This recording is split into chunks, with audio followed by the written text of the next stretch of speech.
Plastos is a cheese and spinach pie originating from Thessalia in northern Greece, where corn plantations are abundant.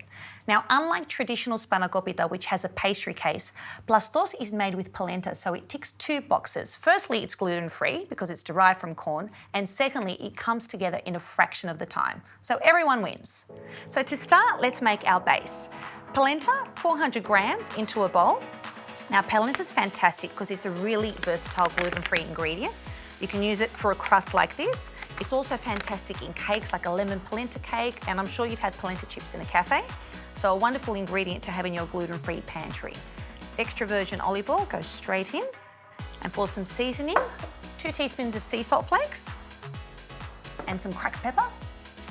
And then to this, we add some warm water, and I'm actually going to get in there with my hand to mix it. And I want to show you the texture, because it has a very interesting gritty texture. So as I mix it, this will actually look like a wet sand. I want to show you the texture here so that you know what to look for. And using your hand is probably the best way to get in here. I'm going to mix it thoroughly. Then we're going to let this rest for about 10 minutes, because as the polenta sits in the bowl, it will absorb all the moisture and it becomes more pliable. So let me just show you what this looks like. See how that's wet, gritty sand? It's what you'd see at your local beach. That's what you want. So back in the bowl, and I'm going to set that aside to rest for 10 minutes. Now onto our filling. To a large bowl, we mix ricotta for our light fluffy centre. And to this, I'm going to add a sharp feta. Now, feta is going to give our cheese a lovely, strong flavour. And I really love using this smooth and creamy one because it blends really nicely when I mix the two cheeses together. Now onto our spinach. I've got a bunch of English spinach here. I'm just going to finely shred it. Now, if you have some silver beet at home or another leafy green, you can absolutely use that. This is a really versatile recipe. So I'll just scrunch it up and give it a fine shred. The reason I included Plastos in my latest book, Gluten-Free Mediterranean, was because most people didn't know you could make a spanakopita with a polenta crust.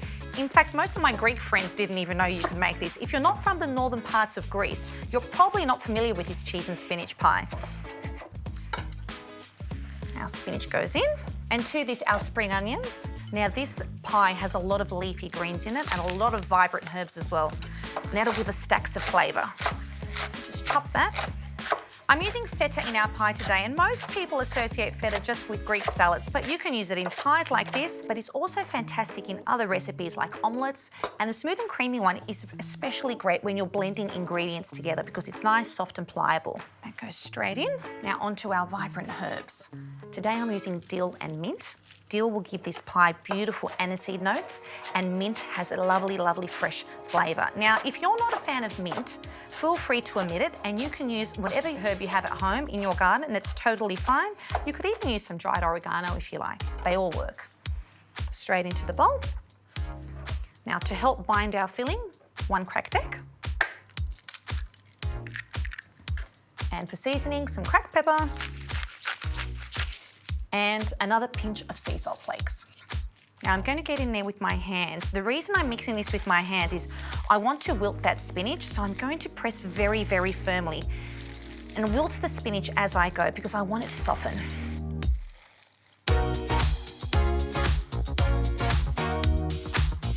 Okay, our filling is done. It's time to fill our pie. I'll just tidy up here and bring our rectangular tray over. Now I've greased this with some olive oil. Now, half of this polenta mixture will go into our tray, and we're going to reserve the other half for the topping. So just scoop that straight in. So see how it's firmed up slightly? That's what you want. And now we're going to spread it in the tray, but I want to spread it really thinly. So I'll use my hands to start, because what you want is a really thin crust. And then I find, this is my little tip, you place your baking paper on top, and I like to use a pastry scraper. You can just use your hand, and then use that to spread it out really thinly. I also want it to travel up the sides as well. Okay, I'll take that off. And now I'm just going to press this crust into the sides, fill in any gaps. People often ask me where to purchase polenta. It's actually readily available in your supermarket. Just check your flour aisle. I've used a fine regular polenta here because there are different varieties. And the great news is it's really cost effective. It's a cheap ingredient. You can stock it in your pantry and it has a really good shelf life. Okay, so our crust is in. It's nice and thin. Now we add our filling. So So we just go straight over the top. I'll just use my hands here. Get that all in. And I'm going to press on that filling to flatten it. Try and get a nice even distribution of filling here. Now to this, we're going to top it with some more polenta. Now what I want to do is loosen this a little bit so I can spread it more evenly. So we add a little bit of water to our existing polenta mixture. Go in with our hands again. So this sand is extra loose and wet. Now using your hands, you just dollop it on top. You don't have to be neat here, you can be as messy as you like. We're going to smooth it out. I'll just get the rest on top. So using my hand, I'll just smooth it out and spread it. Now it doesn't matter if there's some gaps in your top, because when this bakes in the oven, it will still form a nice, beautiful, firm crust. Okay, top's on. I'm going to give it a little spray with olive oil so we have a nice glossy finish. And then into a 200-degree oven for about 50 to 60 minutes until it's golden and crunchy.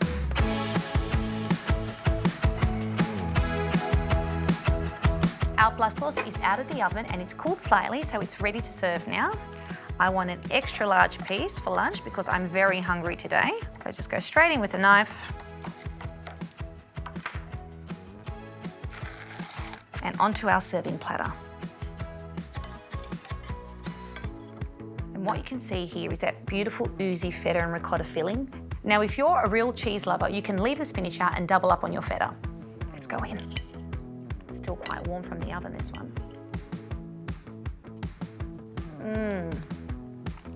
That feta is so warm and creamy, and matched with those vibrant green herbs, it's just spectacular. If you've never tried a polenta crust before, give it a go. I promise you'll love it.